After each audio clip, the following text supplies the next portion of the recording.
President Biden earlier today announced that the United States will airdrop food and aid supplies into Gaza as UN officials say that a quarter of the population, that is over 500,000 people, are one step away from famine. President Biden's announcement comes one day after Israeli forces are accused of opening fire on a crowd of Palestinians waiting for aid in Gaza City. The Israeli military denies firing on people seeking aid and says many of the dead were killed by stampeding crowds.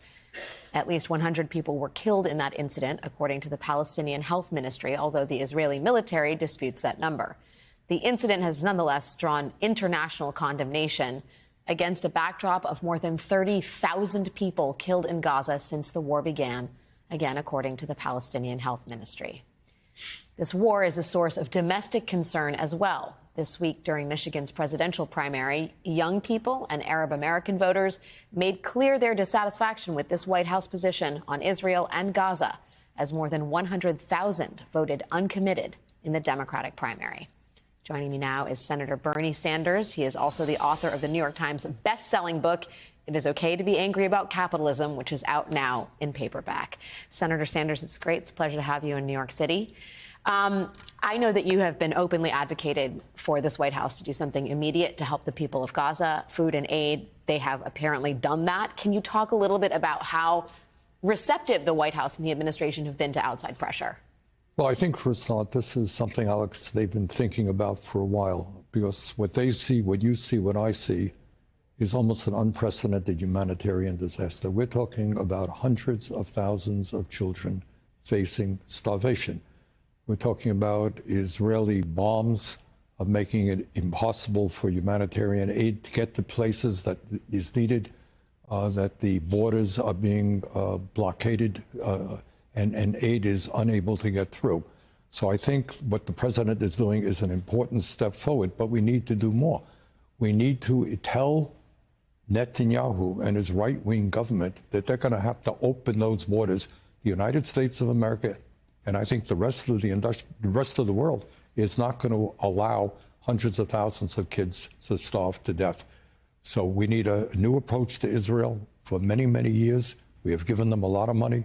Recently, there was a vote. I voted against it to give them another $14 billion. My view, not another nickel for Netanyahu's government if he's going to continue this wholesale slaughter of the Palestinian people. That's the thing I can't really reconcile, right? We're airdropping aid at the same time as the U.S. is sending weapons of war over to Israel.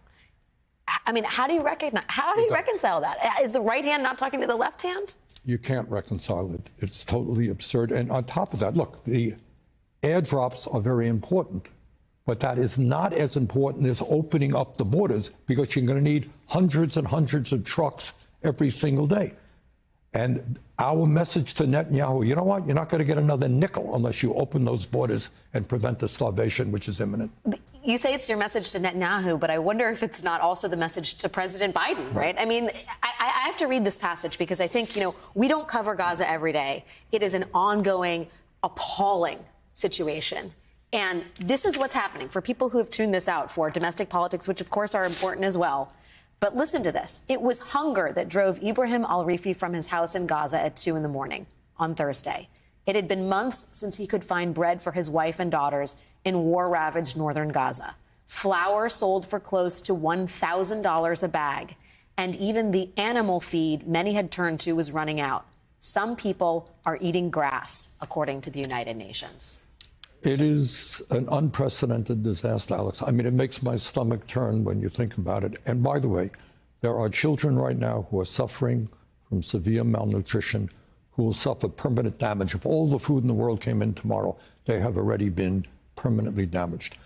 So the word has got to go out that we must demand a total change in what Netanyahu is doing. We got to put an end to this bloody war right now. Netanyahu and the Israeli government have got to start supporting the concept of a two-state solution so that maybe there will finally be peace in that region.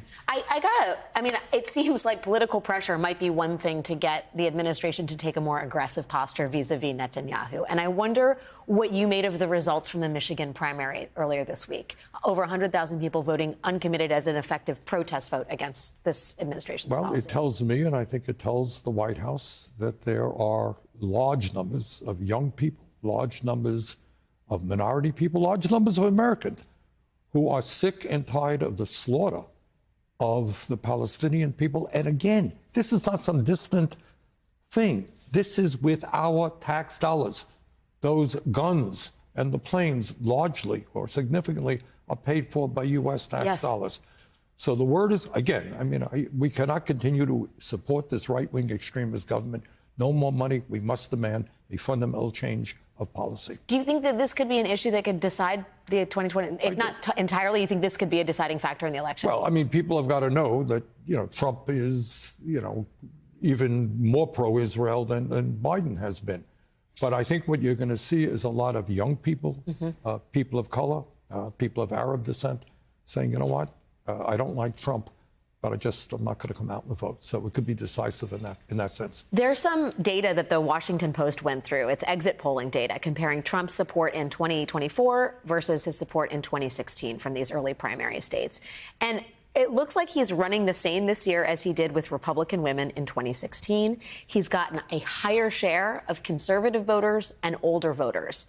He has done slightly worse among young voters.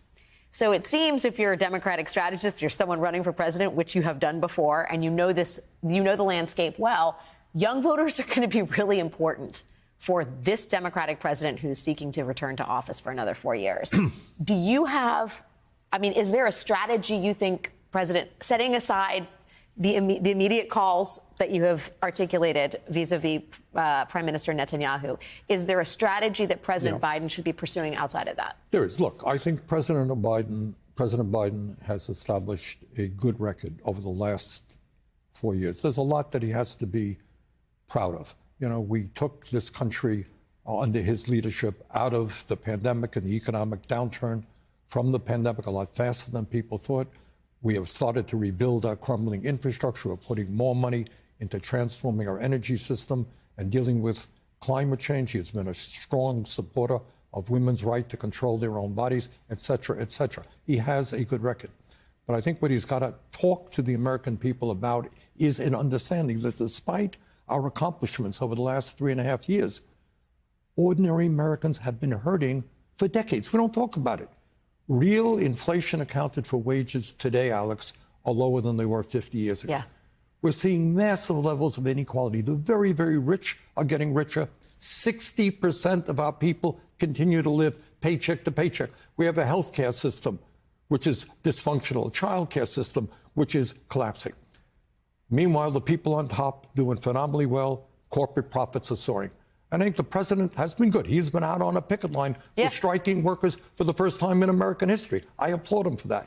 He's got to get up there and say, look, give me a second term. Give me real Democratic control over the House and the Senate. You know what?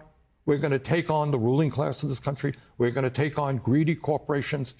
And we're going to provide an economy that works for working people, not just the 1%. I think if he gets that message out, he could win this election.